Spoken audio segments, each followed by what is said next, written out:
شبیر، آج میں تمہیں ایک عورت کی کہانی سنانا چاہتی ہوں جس کی زندگی علم اور اخلاق کا نمونہ تھی۔ مہر، کون تھی یہ عورت؟ 19ویں صدی کی عثمانی سلطنت میں ایک باعلم خاتون تھی، بی بی اشرف۔ اس زمانے میں عورتوں کے لیے علم حاصل کرنا مشکل تو تھا۔ ہاں شبیر، اصلاحات ہو رہی تھیں مگر خواتین کی تعلیم محدود تھی۔ پھر بی بی اشرف نے کیا کیا؟ بی بی اشرف نے پردے اور دینی حدود کے اندر رہتے ہوئے خواتین کے لیے علمی مجالس قائم کی۔ مجالس میں وہ کیا پڑھاتی تھیں؟ قرآن، فقہ، اخلاق، سماجی ذمہ داری اور زندگی کے عملی اصول۔ کیا صرف علم پڑھاتی تھیں؟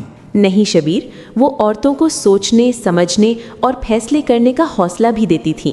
یعنی علم کے ساتھ خود اعتمادی بھی؟ بالکل، انہوں نے عورت کو خاموش تابع نہیں بلکہ باشعور ذمہ دار بنایا۔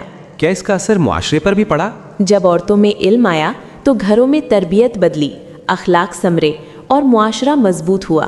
مہر، یہ بات آج کی ماؤں کے لیے کیا پیغام رکھتی ہے؟ شبیر، ماؤں کے لیے یہ کہانی سب سے بڑا سبق یہ ہے کہ ماں وہ پہلی استاد ہے جو اپنی اولاد کی شخصیت اور اخلاق کی بنیاد رکھتی ہے۔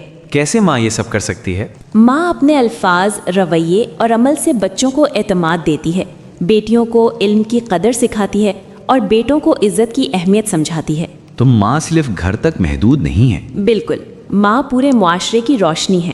اگر ماں باشعور اور تعلیم یافتہ ہو تو پورا گھر مضبوط اور نسلیں روشن ہوتی ہیں۔ یعنی بی بی اشرف کی مثال آج کی ماؤں کے لیے بھی اہم ہے۔ جی ہاں، بی بی اشرف نے دکھایا کہ علم، حکمت اور اخلاق سے عورت نہ صرف خود مضبوط ہوتی ہے بلکہ پورے معاشرے کو سنوارتی ہے، اور یہی ماؤں کا اصل پیغام ہے۔ ماں وہ طاقت ہے جو نسلوں کی سوچ، رویہ اور مستقبل کی سمت متعین کرتی ہے۔ علم اور اخلاق کے ساتھ باخبر ماں گھر اور معاشرے کی بنیاد مضبوط کرتی ہے۔ ماں کی تربیت بچوں میں خود اعتمادی، احترام اور معاشرتی شعور پیدا کرتی ہے۔ تمام ماؤں کے نام پیغام یہ ہے کہ آپ کی محنت، آپ کے الفاظ اور آپ کی رہنمائی بچوں کے دل میں روشنی پیدا کرتی ہے۔ بیٹیوں کو علم اور خود اعتمادی دیں، بیٹوں کو عورت کی عزت سکھائیں، خود کو کمزور نہ سمجھیں بلکہ ایک مضبوط اور باشعور ماں بنیں۔ آپ کی کوششیں نہ صرف گھر بلکہ پورے معاشرے کی تقدیر بدل سکتی ہیں۔